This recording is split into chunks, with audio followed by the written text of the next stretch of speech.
สวัสดีFCที่เคารพทุกท่านครับพบกันคลิปดีสิมาหาแนวกินแรงครับสิมาใส่ด่างครับใส่ด่างอยู่ในซาเนี่ยนะครับได้ด่าง10 เส้นครับเดี๋ยวติดตามมึงครับว่าสิ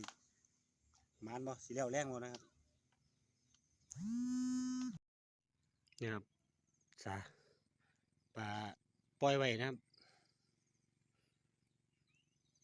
ปลาปล่อยไว้ได้2-3 ปีแล้วนะครับ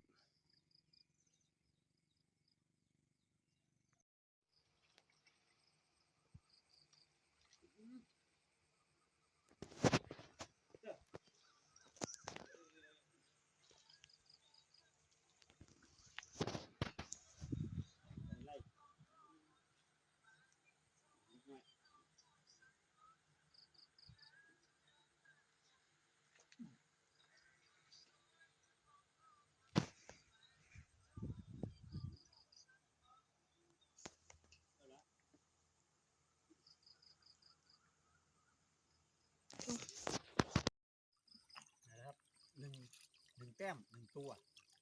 เป็นปลาบูโอ้วันนี้วันระวังตกนะ1 ตัวแล้วครับตัวที่2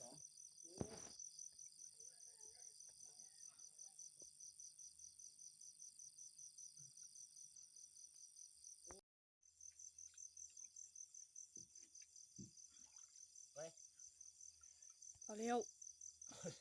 เอาไปคู่ เอาอย่าโยนขึ้นมาเดี๋ยวมันบ่เห็น โอ้ยมันเป็นตัวน้อยๆครับที่3ครับเอาถังมาใส่สรุปผลงานปลานิ่น2ปลาบู1ครับอันนี้ว่าสิให้แม่บ้านต้มยำครับต้มยำปลานิ่นใส่หมดแดงครับ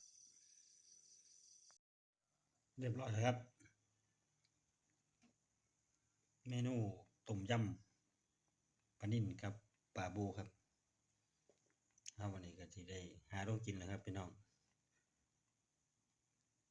ฝากกดไลค์กดแชร์กดติดตามเพื่อเป็นกำลังใจครับวันนี้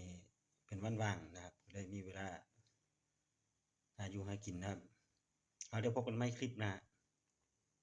สวัสดีครับ